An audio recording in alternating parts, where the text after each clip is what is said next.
Window World is proud to present Kevin Keatsman Has Issues. Simply the best for less at windowskansascity.com.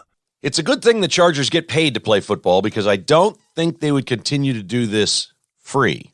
You've heard it a million times before. People who play professional sports, or even college athletics for that matter, would say, I love this game and I love playing so much, I'd do it for free. Heck, I've said it many times, being a sportscaster. A lot of folks say that sort of thing. Not the Los Angeles Chargers. This can't be fun. You got to get paid to take the abuse that the Chiefs deal them time after time after time. Again, the Chargers looking like a terrific football team. Maybe even looking like the better team at times on this night. Drive down with just under 2 minutes to play, and Justin Herbert puts another touchdown on the board, and they lead 27-23, and they think maybe, finally maybe, we've got the Chiefs. Not so fast. Patrick Mahomes in a minute 15 marches 6 plays, 75 yards, yet another touchdown to Travis Kelce, who had 3 on the night. And there it is. The Chiefs win it 30-27. You can't make this stuff up, and it just happens week after week after week. Patrick Mahomes, 20 of 34, 329 yards, 3 touchdowns. Kelce, big night.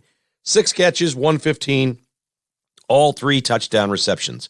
Sky Moore got in on the act, 5 catches, 63 yards.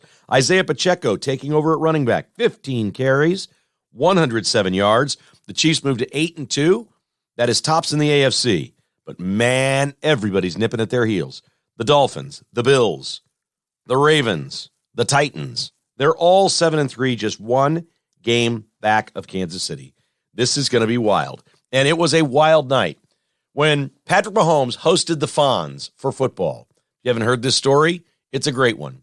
Henry Winkler, the actor, last year went on NFL Network with Rich Eisen and said, I'm not the most knowledgeable insider in the NFL, but my boys love watching it, and they love watching this guy, Patrick Mahomes, play. Why does Henry Winkler, the actor, like watching Patrick Mahomes play? He says, well, I've worked with great actors who can improvise. You see something in their eyes when they really get locked in a zone and they're acting on a film or a TV show. I see that in Patrick Mahomes. He said, I sure would like to have dinner with him sometime. Mahomes says, can't have dinner with you, dude, but I can hook you up for this game in L.A. Obviously, that's where Henry Winkler lives. And he was Mahomes' guest on this night. In homage to Fonzie from Happy Days, Travis Kelce wore a T-shirt before the game when they all met Henry Winkler that said, football, family, Fonzie. Yes, the Chiefs were cool. Hey, another win for Kansas City. Poor Justin Herbert. I mean, this guy just balled all night long. 23 of 30, 280 yards, 2 touchdowns. Austin Eckler was good, 19 carries for 83 yards.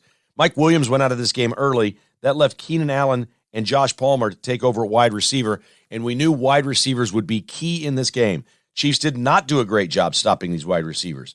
Allen had 94 yards. Josh Palmer had 2 touchdowns and 106, even with Mike Williams out. Were the Chargers left saying, what if? No, because they felt like they went down and won the game. Teams do this to the Chiefs all the time. Whether it's 13 seconds left or just under 2 minutes with a couple of timeouts, Patrick Mahomes gets in a zone at the end of these games and is just ridiculous. The Chiefs proving once again they are the NFL. This is the brand. This is the team every television network wants on in prime time that delivers massive entertainment value every single time they play. We'll get Stan Weber's thoughts on that from the Cayman Islands. Stan joins us on a holiday week. Great stuff. We'll also talk a little college football where Kansas State took care of business on the road at West Virginia. Will Howard playing in front of about 30 family and friends as he's from Pennsylvania, not that far away from Morgantown, West Virginia. They were all able to come to the game, and Howard put on a show. The Wildcats finally have the right quarterback playing.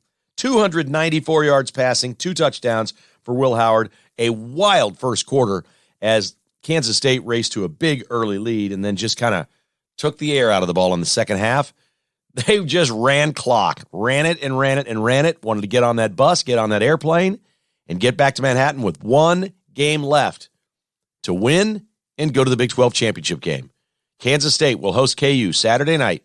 A win over the Jayhawks, K-State is in. They'll play TCU for the Big 12 title in Dallas in 2 weeks. We'll get Stan's thoughts He was there. KU gets pounded. Their defense is in a bad way. Boy, they are giving up yards and points at a record clip right now. The latest, the Texas Longhorns, who amassed 539 total yards and walloped the Jayhawks 55-14.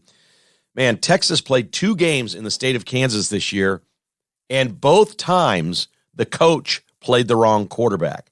It was obvious from the start Jalen Daniels is not 100% healthy. He never was. There was no running game to his running game. This is an athletic quarterback that can really scoot, and you got to contain. And they didn't have to contain him. He contained himself. There was no running game with Jalen Daniels, which made him a one-dimensional quarterback and the wrong guy playing in this particular game. It truly was the worst Lance Leipold coached game I've seen at Kansas. I've got nothing but high praise for the way he's handled this team, built this program, and the changes he's made. This was a train wreck for Leipold on so many fronts, not just the quarterback situation. It was a really bad look. Makes you wonder who's going to be playing this week. Is it going to be Bean or is it Daniels? We'll find out maybe during the week from Leipold, but maybe he doesn't play his hand. Either way, it looks like a game where the Wildcats are just going to light up the scoreboard on Kansas. That defense, not good. KU's bowl eligible either way, but man, they're not liking the way they're licking their wounds at the end of the year. Missouri Tigers, well, they got a much-needed non-conference win. New Mexico State was the opponent. Brady Cook 3 touchdowns in this game. Luther Burden and Cody Schrader each scored twice. Eli Drinkwitz would say after the game, the last 2 games were the best games of the year for Brady Cook, and it couldn't come at a better time. The Tigers play Arkansas on national TV on Black Friday. That'll be fun. 6-6 record and bowl eligibility on the line for Ole Mizzou. There are some rumblings that even if they don't get there, they might be able to get a bowl game if there are not enough 6-win teams.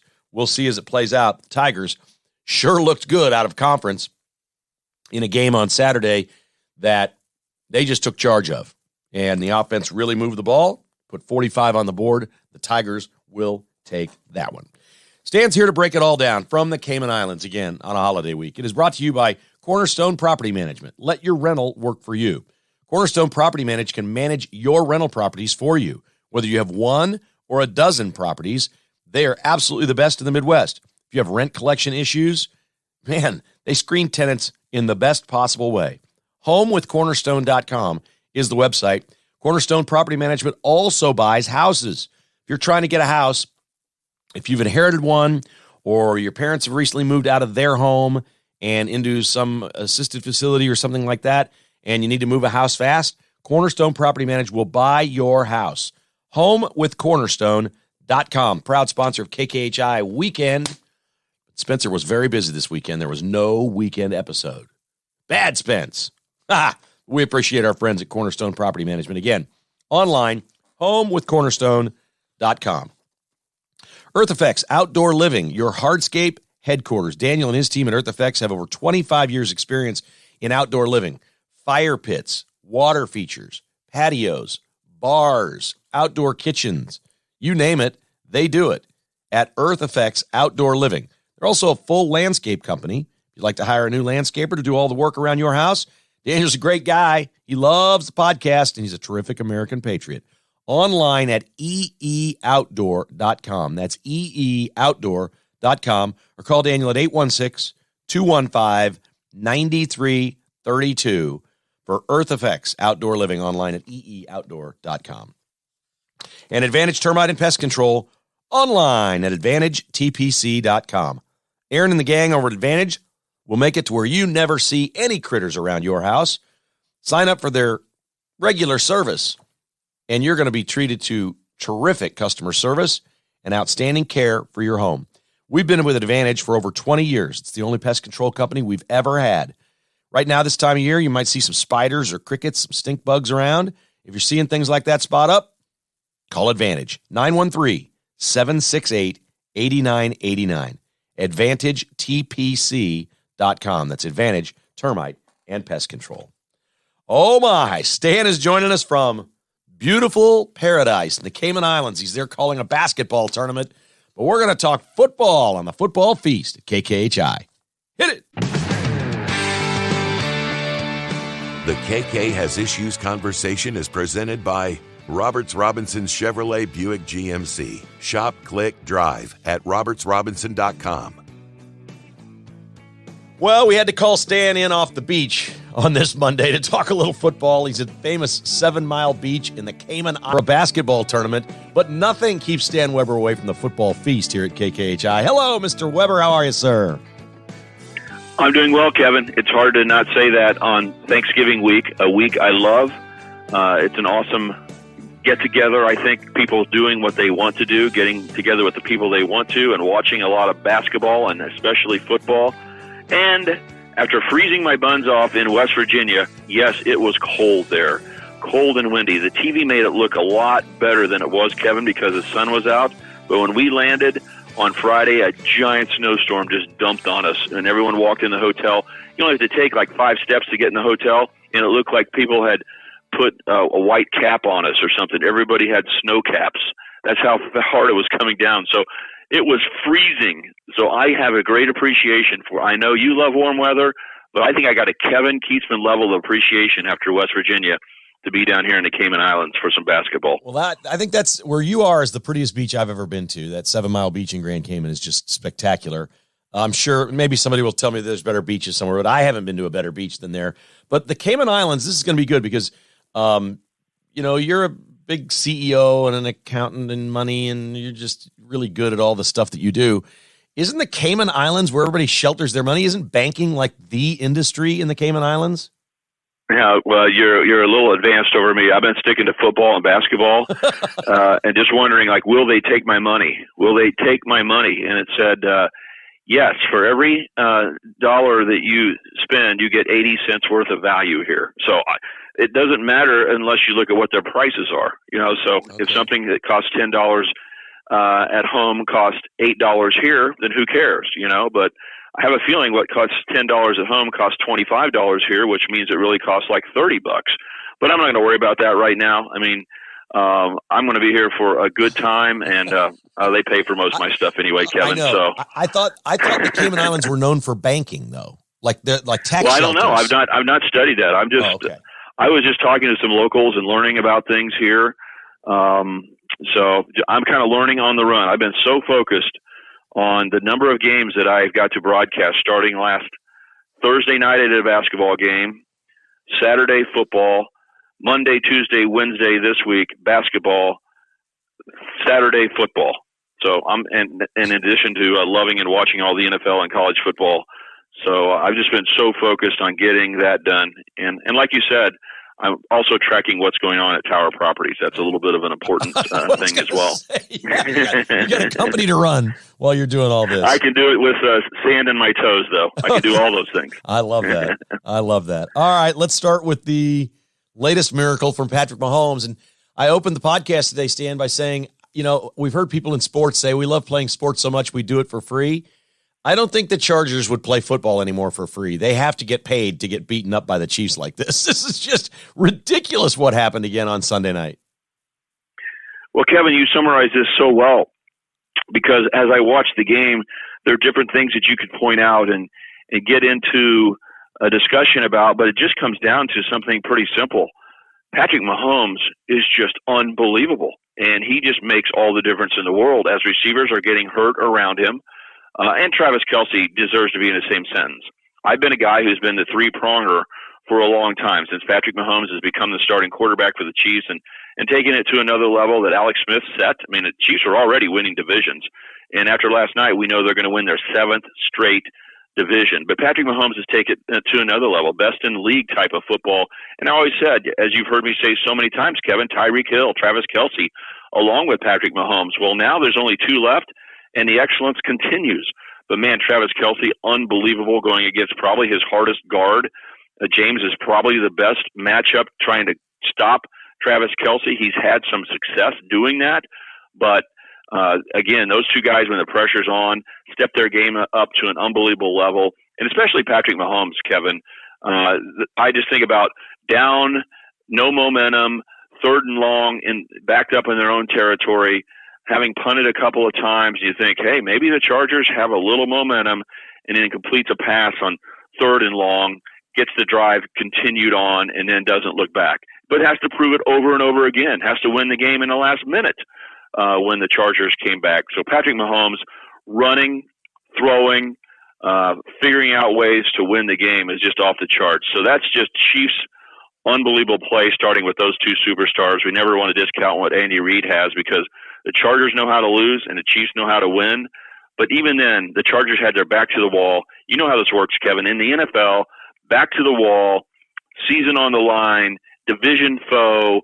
Those are good matchups to play your best football when you're a team like the Los Angeles Chargers. And they gave it a good shot and did everything they possibly could and still couldn't overcome the Chiefs. And I thought the Chiefs were going to win. I mean, the second the Chargers took the lead, I'm like, that's too much time. And the Chiefs have 2 timeouts. I'm watching ESPN on Monday morning, and Dan Orlovsky's on there, and I like watching him, and I think he's really good at what he does. And he says, look, everybody that was watching that game last night, when the Chargers scored, said, oh, that was nice, but the Chiefs are still going to win. He said, I'm done comparing Mahomes to anybody. You know, he said, I want to compare him to Michael Jordan, but I didn't always think Jordan was going to go down and hit a 3-pointer to win the game with 12 seconds left. He said, you're watching Mahomes, minute 50 to go, 2 timeouts. You're like, no, the Chiefs have this. He's like, he's in a category all to himself. For other teams and other quarterbacks, it's a miracle when they go down and win a game like that. And I think most people watching Sunday night, the first thing they thought of when the Chargers scored and went up 27-23 is, well, they just left Mahomes too much time. I mean, I know that's what I was thinking. Yeah, and I still just respect so much how hard it is. You know, I keep calibrating my mind and going, I thought he was going to score too, Kevin. Don't get me wrong. I'm right there with you, near 100%. But then I have to just say, okay, now let's wait a second. He's got a lot of receivers down. The Chargers have done so many good things in this game. You know, can he again make it look this easy? Because it's a 4-point differential, right? It's not, hey, let's go down and get a field goal to tie it at worst. Let's go to get a touchdown to win it. No, when you're down by 4, you got to take it all the way to the end zone. And it really is 3 phases. You got to get out of your territory, get some things going. And then near midfield, it's usually pretty easy. But then you got to go back and prove it again when you get down in the red zone, Kevin. How many teams get down there, have nice drives, and then get stopped on 4th down at the 8-yard line or the 13 going in, and they don't win because they have to score a touchdown. But this time, Travis Kelce takes care of that. How many times does he catch the ball, and it looks like he's playing a bunch of high schoolers when he starts running?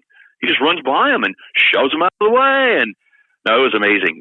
You're never worried about the time, right? We know that in the NFL, very few teams are going to have any problem getting down the field with that much time left. That wasn't the issue. It's just doing it, getting a touchdown, and finding a way. And Patrick Mahomes, the biggest surprise I had is one time he scrambled early in the game. He was kind of stiff-arming, trying to get away from those linemen. He actually got tackled, and at first it looked like it was, oh, man, I hope he didn't hurt his ankle or something. I was telling my wife, who I don't sit and watch games with normally, but hey, in the Grand Cayman Islands, we were watching the game together, and I said, he never gets caught. I mean, when he scrambles, he always gets away. I was more surprised that he got caught there. Well, when the game was on the line, Kevin, he didn't get caught. Yeah. Runs right up the middle, slides down, and the confidence that he must engage with his teammates and make them feel must be outrageous. We talked about Joe Montana back in the day, like when he walked in the huddle and said, we're going to go. But Patrick Mahomes, you know, you're Sky Moore and you have, 7 catches all year? And you're like, I got this, dude. You know, throw it to me on 3rd and long. I'll catch it. It's amazing. I think everybody knows, but really probably the ones that are most surprising and funny is I think the Chargers defense knows. Like, he's going to go score. Yeah, I've always felt the most powerful thing in sports is when you want to win or succeed for someone else more than for yourself. I mean, most guys are competitive. They want to play well, they want to win, and they want to do it for themselves. I used to say this about Marty Schottenheimer's players. I always felt like his players wanted to win the game for him. You can see this with great coaches, great leaders, great whatever. I could feel that last night, that, Sky Moore stepping up, Isaiah Pacheco. I could feel in those young guys, I got to do this for Patrick. He plays at such a level, and there's such an expectation here. I have to do this to not let him down.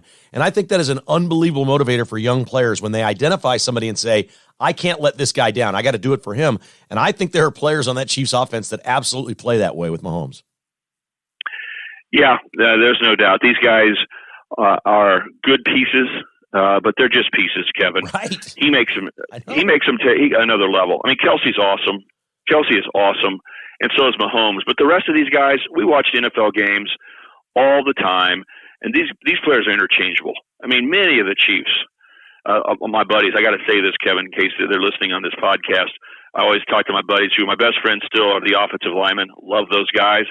But I, like you, say, hey, you put 5 NFL linemen together, and it's about the same across the board. I mean, you got to put 5 of them together, and it just kind of averages out. It's about the quarterback getting rid of the football, the coach making the right play call, right? It's our bashing of the offensive lineman. Sorry, buddies. I'm not trying to be mean to you. I like you a lot, but these guys are interchangeable, Kevin. And not only the offensive linemen, go further down the lineup. Do you care the second and third tight end of the Chiefs or the wide receivers?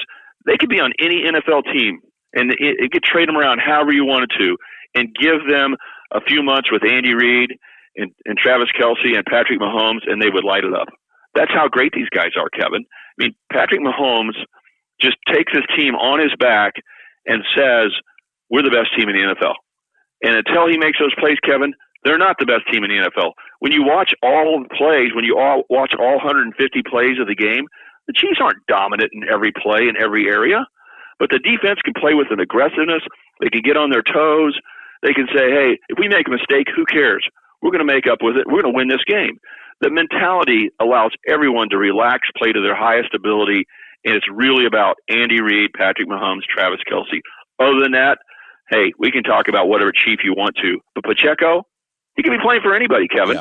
Yeah, I know. Is he a dominant player? He's the first guy to get 100 yards rushing in, 2 years almost for the Chiefs? Almost 2 full seasons, or a season and a half, whatever you want to say. My point is that, yeah, everybody's playing hard for Patrick, but they have a confidence level. Like, if I do my job, it's going to be good enough. I can make an NFL play at the highest level if I do it with these Kansas City Chiefs. And that's one of the cool things. Spagnuolo, Andy Reid, this coaching staff really understands that these players have a belief that they're as good as anybody in the league. And we don't want to tell them otherwise. I hope they don't listen to this podcast, Kevin, because those guys could be traded out and new guys brought in, and it would be no problem at all. But they believe they're good. Yeah. Those rookie defensive backs, Kevin, they think they're good. Yeah. And they're fine. They're fine, but they're not dominant. No. They're just good guys. I love what they've done in the secondary, and I love the better tackling. I'm not bashing these guys. They are legitimate NFL players, but they think they're legitimate NFL Super Bowl winning level players. And that's because Patrick Mahomes doesn't play perfect every down, but whenever the heat is on, he rises his game up. It's incredible. Well, there's one other player I want to touch on here before we move on to some of the other games in the rest of the NFL that we really haven't talked about this year much, and I know he's underrated, but he's a terrific player, and I thought I saw the Chargers trying to take him out of the – I've seen teams try to take Chris Jones out of the equation, or at times Frank Clark or something like that. But Nick Bolton last night, I thought they really were trying to make sure that he didn't beat them. He got the interception to seal the game at the end, but he also forced a fumble in this game. The guy is everywhere. When the Chargers did get a big play, a lot of times it's because they neutralized Bolton somehow. How important is he to that defense, and what kind of level is this guy playing right now? Because I just think the kid's terrific. Absolutely, Kevin. The Chiefs were Super Bowl level and even won a Super Bowl without, I believe, being predictably strong against the run. And that has changed because Nick Bolton cleans up those plays where it could be a 15-yard run. He goes and tackles someone for 5 yards. If there's a screen pass that really gets the team in a bind where the safeties are in trouble, the defensive linemen are too close to the quarterback, Nick Bolton's the guy that goes over and makes tackles, sometimes for losses, but sometimes for 5 or less that could have been 30-yard back-breaking plays. He's been doing that all the time. Last night with some of the shots they had, Kevin, I'm going to touch on those who are historians or people who are old enough to really understand what I'm saying. When Nick Bolton lined up and ran down the line kind of square shoulders the whole way and met the running back before the lineman could get to him, met him and had a square tackle near the line of scrimmage, what looked like a good Chargers run turned into a 0-yard gain. And I just said, that reminds me so much of Willie Lanier when he was the middle linebacker for the Kansas City Chiefs, when they in the late 60s were the best team in football. They had a lot of good players, but Willie Lanier just was the constant, Kevin, of solidly saying, we're never going to give up big running plays. And my shoulders are square. I have a great instinct. I'm going to move down the line. I'll take on blockers, but I am going to hit people, and I'm going to clean up everything here. Yeah, safeties, you need to do a great job. Edge rushers, you need to make your plays. But nothing is going to be simple in the middle of the field. That's what I think about the great Willie Lanier and the helmet piece, right? That extra helmet piece. You remember that, yes, Kevin? I do. Yeah. Didn't he remind you of Willie Lanier? I mean, it's hard to say because modern football is so different, but he looked like him. He's playing like him. Just even the interception, that's what Willie Lanier did. Yeah. Go overlay. If we had all the video opportunities and time, Kevin, I bet I could find a play where Willie Lanier got a tip ball that looked a lot like the final interception. I'm telling you, he is doing a great job. You hit it well. We haven't talked about him enough. Bolton has just been rock solid, and the Chiefs still aren't a dominant team against the run, but Steve Spagnuolo is willing to blitz, but he doesn't blitz as much as he has in the past, and one of the reasons is because Nick Bolton is able to stop the run physically and smartly with instinct capabilities. It allows that secondary, those youngsters, to play a little simpler back there. It's just a very good combination. He deserves a ton of credit. And because we don't talk about it enough, Chris Jones deserves a lot of credit. I've been very high on him the whole time, Kevin, as a disrupting force. Defensive tackles don't normally dominate games. I did not like it all. If you want to go back to last year, trying to make a defensive tackle a defensive end, I don't believe that's what you need to do. I think it's great that they've kept him at defensive tackle. That said, you know where some of his most effective plays come? Chris Jones on third down has moved out to defensive end and Karlaftis moves into tackle. They switch.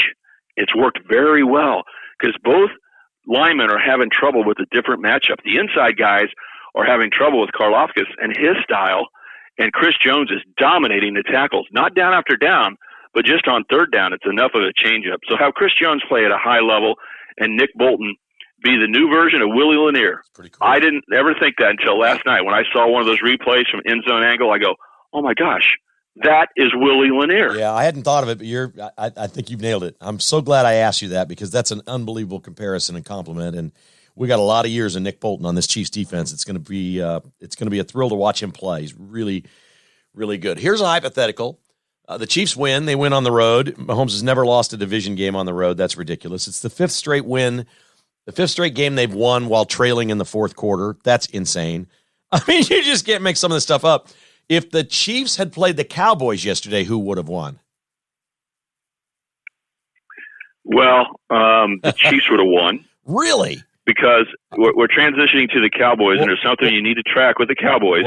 You can't look at it the way, Kevin, you're doing it too mechanically. The Chiefs, the Cowboys match up great with Minnesota and awful with Green Bay. So which game do you want to talk about? Do we want to split the hairs or what happened in the Green Bay game? I want to say that was the best played game I've seen by any team this year. Yeah, it was excellent. We've talked about the Cowboys a little bit. I love the Cowboys, as you know, and you've taken an interest into kind of the exciting level of play that they have. So we got our little Cowboy discussion with our big Kansas City Chiefs discussions. The Cowboys have the potential, like I've told you, to be as good as anybody in the NFL. Their defense is legitimate. Dan Quinn is an unbelievable coordinator. Micah Parsons is the most dominant defensive player in the league. Torrance Armstrong, for KU fans listening, has turned into a big-time pro. Big-time, Kevin. He had 2 sacks yesterday. He is doing an unbelievable job complimenting Parsons for the Cowboys. But Dak Prescott, after he got injured last year, he's such a good kid, but I think he has been battling injuries, that hand injury. I don't know how it's affecting him, but mentally he is not locked in and confident right now. And I've been telling you, he's holding the Cowboys back a little bit. I like him as a quarterback, but he's not playing with confidence and throwing the football as well as he did mid-year last year. Last year, he was lighting it up. He had great receivers. He liked the quarterback, the coach, and offensive coordinator, and he was dealing one of the best throwing quarterbacks in the NFL. He was not doing it this year. The thing that you noticed yesterday, Kevin, if you watched that game, was that he was efficient. He completed 18 of his first 20 throws. So he was throwing with confidence. And the nice throws that he had downfield were some of the best he's had. He didn't play a perfect game. He didn't play a great game, an all-pro game, but he looked a little bit more like Dak Prescott. And if he comes back to his normal self with the rest of the team around them, then the Cowboys are really good in certain situations. But unfortunately, if the game's called a playoff, they know how to fold. If the game's at Green Bay, they know how to lose. I mean, there's just certain little pockets where they don't play like themselves. Last week, dumping a 14-point fourth quarter lead, first time in Dallas Cowboy history, is like, that just happens against Aaron Rodgers. And against Minnesota, they beat them every time, Kevin. But yesterday was a show. People will be talking well about the Cowboys, but this is the Prove It Thursday. I know you love you some Thanksgiving Day, Kevin. Yeah. This is a football feast. Yeah. Think about a third game added this day, third day game, okay? So that's New England and Minnesota. Two teams hard to figure out, but really intriguing to watch. Dallas against the Giants. Dallas against the Giants. These two teams are tied for second place. They lose this game, they fall to third place in their division. If they win their game, they can think about maybe we can catch Philadelphia. It is a giant game on Thursday, so that's our prove-it game. Green Bay, Dallas stunk. Minnesota, Dallas played great. Let's watch them play against the Giants. And how about Detroit, Buffalo to kick off the day with Detroit having won their last three games, Kevin? I cannot wait for Thursday football. And I will eat my hat if the Giants beat the Cowboys on Thanksgiving Day. It's not going to happen. So there you go. It should not happen. The Cowboys are better than the Giants. They are better. If they blow this one, Kevin, just remember, if we're talking next week, if you have me back on, I want you to remember how high we were on the Cowboys this Monday after how low we were last week. This Thursday's to prove it. If they lose to the Giants, that's unacceptable. Giants might not score a touchdown in that game. I'm sticking with that. All right, let's move on to college. We've got the Sunflower Showdown on Saturday night, which has been less than a rivalry over the years as Kansas State has dominated this thing. Everything's on the line here for K-State. They win. They're in the Big 12 title game against TCU. Kansas defense is completely reeling after losing 55-14 to Texas and giving up 539 total yards. Looks like the Wildcats got the right quarterback playing. Life is good in Manhattan. How do you assess how K-State and KU played over the weekend, and what does it mean for this week's game as they play head-to-head? Well, first of all, K-State did the things they needed to do, and they played just a solid game. More emphasis on offense. The defense had a few issues. Kobe Savage got hurt in the game before at Baylor, and he wasn't there. Sincere Mason gets his first start at safety, but he plays a lot, Kevin. K-State rotates a lot of guys through, so you think you got depth, but Sincere Mason, second play of his first start, picks off a pass, houses it with a pick six for K-State, but he gets injured as well. I don't know how available he'll be in this game. So K-State had some issues. West Virginia was able to throw the ball a little bit better than you would think. So is it an issue with K-State safeties being a little less than what they were a couple of weeks ago? That's one of the question marks. But other than that, K-State really played with great composure, high-level offense, obviously. Malik Knowles loves getting the ball from Will Howard. How about that? He looked like an NFL receiver. 6 catches and 6 targets to start the game off. Just a last-second, throwaway type of deal at the end of the game. Otherwise, he would have been 100%. And these were highly guarded, big-time third-down plays, and he had run after catch. Malik Knowles played great.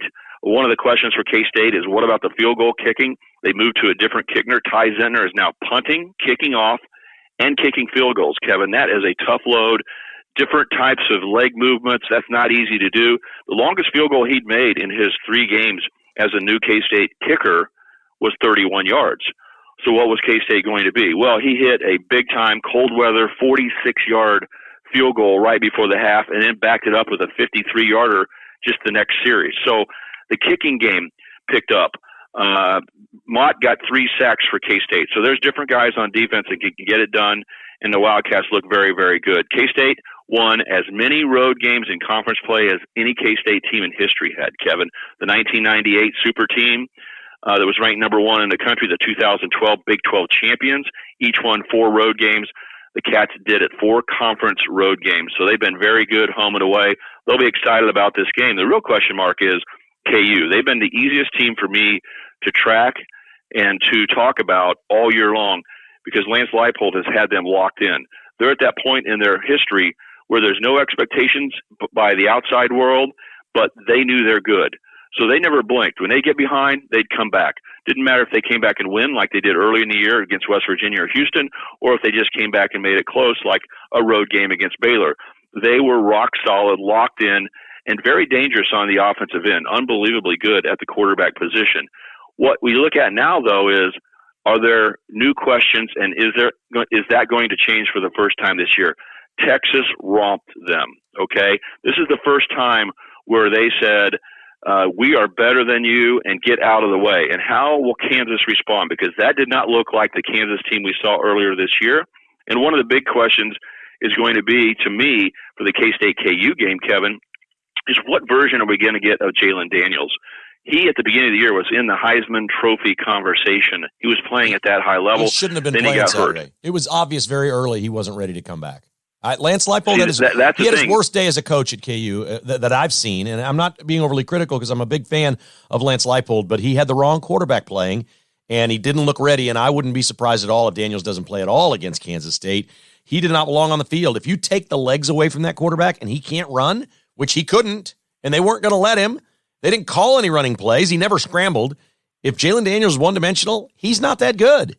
They had the wrong quarterback in that game, and the thing with this game Saturday night, Stan, is how in the world is Kansas going to keep K-State under 42 points? I mean, how is that even possible? I mean, K-State's going to light up the scoreboard in this game. KU's going to have to score step for step with them, and I'm not sure they're going to have that. Right, and that obviously K-State has the advantages of the better team, being at home, all those kind of things. We're not going to detract away from K-State's opportunity to get the job done in this game, but you got to say, what would be the danger factor? What could Kansas do? And they can play in offensive shootouts if their quarterbacks are playing at a high level. Jalen Daniels early in the year answered that question. Jason Bean actually matched his stats unbelievably. Yards per attempt, rushing. So I don't know how beat up Jason Bean is. Is that why he didn't play? Two things can happen with Jalen Daniels. One is he can be rusty, or like you said, maybe even not 100%, but he can be rusty coming back and then bounce back in his second game. When I got hurt, Kevin, in my senior year, I was playing pretty good, and we beat KU my senior year, but Alvin Walton hit me and collapsed my lung and broke my rib. And so I had to sit out a couple of weeks. And when I came back that next game, I was just a shell of myself. Even mentally, I was going, what is going on? Let's go. But I could not get my body to respond the way I wanted to in my mind, and I had no idea what was going on. Well, now watching players play since then, Kevin, I realized I was just rusty. I just was not. It's hard to come back from injury and have your full confidence and rhythm. But the next game, it was like I'd been back forever. Will Jalen Daniels invest in the Texas game enough to be ready for the K-State game, or will he even play and they go with Jason Bean? How healthy will he be? A big question will be, Kansas's chances come into play only if their quarterback's healthy, whichever one it is. If he's healthy and they play great, that's Kansas's chance to shock K-State, stay close, make them nervous, and like you said, win a shootout. This is not going to be a 20-17 win. They're going to have to beat K-State 43-42 or something like that, and just hope K-State gets a little nervous or overlooks them or something like that. That's what they're going to need, because K-State's a good team. K-State is a good team. I said earlier this year, Kevin, I got to respect TCU. They found a way to win again, right? They found a way to win again. I like Max Duggan.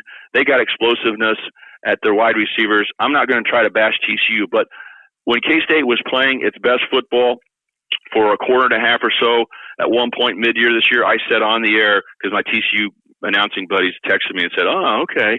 I said, K-State's the best team in the Big 12. When K-State plays to its high level, it's almost normal level, Kevin, they're the best team in the Big 12. They can match up right with TCU. And if that's the case, then they're better than Kansas. So K-State controls this. Yep. But Kansas is dangerous because their offense really is good. And if these quarterbacks are healthy and playing at a high level, what do you think of your K-State? And it's 31-24 late in the third quarter. I mean, are you thinking, hey, these guys shouldn't be around? We were going to put them away. Does Kansas gain confidence because they're close? Those kind of psychological things are going to have to come into play as well. But when you punch people in the mouth and they're used to looking at your uniforms and having bad things happen, that's also there. Yep. So if K-State punches Kansas in the mouth and said, here we go again. We've beaten you 13 straight times. And last year at your place, we controlled the game and beat the hell out of you. with Daniels and Bean at quarterback. That psychological edge is with K-State. If the crowd and the team get after it, how can you stand on the Kansas sideline and go, oh, we got this, we're just fine? No, this isn't West Virginia. This isn't Houston. If K-State starts pounding on KU, it'll be hard psychologically for Kansas to stick with it. All right, the Missouri Tigers, Ole Mizzou, plays Arkansas on Friday, national TV, and a 6-6 record is on the line here for the Tigers. They had a good bounce back against New Mexico State. Brady Cook, according to Eli Drinkwitz, has played his two best games of his career back-to-back here the last 2 weeks. One, obviously, a loss, but then really nice performance against New Mexico State. Arkansas has been a roller coaster this year. I'm no expert on this matchup, but I know what's on the line for Missouri. This really is a season-maker kind of game for them. What do you think happens on Friday? Last thing you said is the most obvious thing. If Missouri loses that game, you'll have lost to your kind of new created rival. It's not like it's a giant rivalry, but still, you don't want to lose to Arkansas. You don't want to lose on the Friday after Thanksgiving. Kevin, with the new college football playoff and the things that may change, we may take away those games on Thanksgiving weekend. We may move the season up and have the first regular season game be what week 0 is right now. They're talking about changing the schedule if we go to a 12-team playoff. We may not have these Friday after Thanksgiving games. We need to value them. So when you're on national TV like that and you have this to play for and show off your home field, it is a big game. But for Missouri's season, it's everything. If you win this game, you can look at the last half of the season and say, look how good Missouri played. Look how Brady Cook is coming on. The young players are getting integrated. You got a great recruiting class. You got to go practice some more and then go win that bowl game, and you can feel very good about this season. You had those places where you stubbed your toe early, but those are long forgotten, and you had a good season. But none of that is forgotten, I think, if you're a Missouri fan. If you're watching Kansas go to a bowl game, K-State fight for a Big 12 championship, and you don't even get to go to a bowl game or you end up 5-7 and lose to Arkansas on this Friday. This is so big. The differential between winning and losing is miles apart.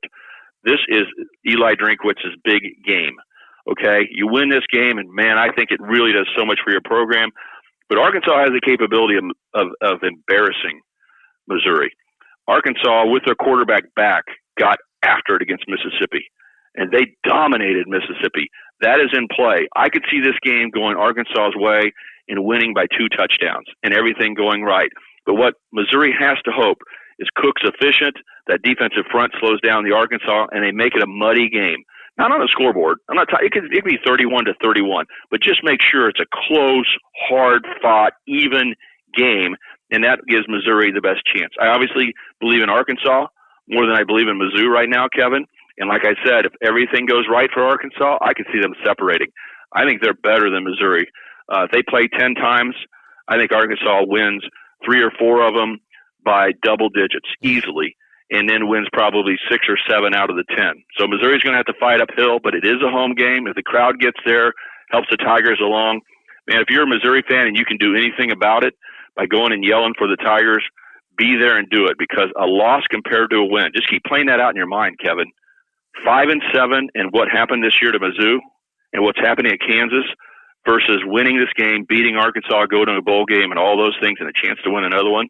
And this is as big a gap between winning and losing as I remember in a long, long time. Stan Weber, ladies and gentlemen, from the Cayman Islands. Take your wife for a walk on the beach. Tell her I said hello and thank you. I know your phone wasn't working particularly well today. She texted me, and we got hooked up on your hotel phone. It sounds like you're at a nice hotel right there on the beach, buddy. Make the most of it. And you got 3 K-State games you're going to be calling. They're playing later on Monday against, is it Rhode Island on Monday they're playing? Yes, you can listen to us tonight, Kevin, on Monday. If you're listening to this podcast, we will come on the air at probably 6:30 Central Time, I think. I think it's 7:30 game time Central Time. We're on Eastern Time here. But, yeah, 3 games in a row, Monday, Tuesday, Wednesday. Listen to the K-State broadcast. It'll be my first time to do a game this season, with Wyatt Thompson on radio with basketball, Kevin. I've been doing the TV version so far, 3rd-tier K-State TV with Ben Boyle. So tonight will be my first time to sit next to Wyatt Thompson, our 21st year together doing this game. And so he and I have done a ton of games. I've done K-State football for 36 years. Hopefully K-State wins, Kevin, over the Kansas Jayhawks and put themselves into the Big 12 championship game. If that happens, that will be my 440th straight K-State game. I want to get 440, not in a bowl. I want to get 440 in Dallas. In AT&T. Maybe I can shake a few hands with the Cowboys that says, Kevin Kiesman believes in you. Let's go. They do, and I'll be at that game. If K-State wins Saturday night, I'll see you in Dallas for sure. Wouldn't miss it. Okay, Kevin, happy Thanksgiving to all the people out there, and you'll like this, Kevin. There are so many people who have stopped me while I was in West Virginia or during the K-State game last Thursday night. It seems like years ago, but last Thursday night was the last K-State game I did, basketball. And a number of people came up to me. It was really amazing and said, hey, I love listening to you with Kevin Kiesman on the podcast. And I go, I will make sure I tell Kevin that. So happy Thanksgiving for all those people that are enjoying the podcast, and thanks for letting me do it. Kevin, you and Jessica have a fun time. I know you're having a big party at the new house. Yep. I wish I could come by and say hi, but I won't be able to. Have a great Thanksgiving, everyone. What a great week this is. Thank you, buddy. You too. Appreciate you, and enjoy those walks on the beach this week. Okay, Kevin. Take care. Oh, my. There's Stan Weber joining us from the Cayman Islands, and he's got the basketball tournament down there that he's calling for the K-State Network. He's got his wife with him. Life is good. Kids are raised, all doing well, out of the house. You got this cool second job where you go to the Cayman Islands for 5 days. Bring your wife along. Life's good. It's so nice of Stan to join us and talk a little football, and we know you love it. The Football Feast is brought to you by, me and Stan's friend, Ron Buck, over at Buck Roofing, online at rbuckroofing.com. If you call 913-384-2680, they'll come check out your roof absolutely free of charge. Free inspection, and you can sleep well knowing Buck Roofing fixed the roof over your head. Dr. Bill Bush is your new dentist at North Kansas City Dental. Why wouldn't you make this appointment? Schedule it for January, start of the new year. Get your teeth clean, get the regular checkup. Switch dentists to the team dentist for the Chiefs. If he's good enough to be Patrick Mahomes' dentist, he's good enough to be your dentist, that's for sure. Dr. Bill Bush, nkcdental.com. Offices in North Kansas City and Westwood, 816-471-2911, online at nkcdental.com. And my buddy Tim Cross over at Cross Kitchens, he is your remodeler. Many of you have made the call and said, we're going to have Tim out to the house, take a look around. Here's what we're thinking about doing. What do you think? He draws it up. They've got a design team. They give you a 3D rendering of it, and then you make a decision. No pressure. And what's great about Cross Kitchens is sometimes smaller is better. That means he knows and is on every single job that they do at Cross Kitchens. And who doesn't want to do business with the owner? That's the way to go when you're remodeling your home. Online at crosskitchenskc.com. There is your football feast. We're going to do more of it this week because we got plenty more football coming up. It's a holiday week, but no holiday here at KKHI. We're going to keep cranking out the podcast because you keep hitting play. Thank you so much for listening to Kevin Kiesman Has Issues.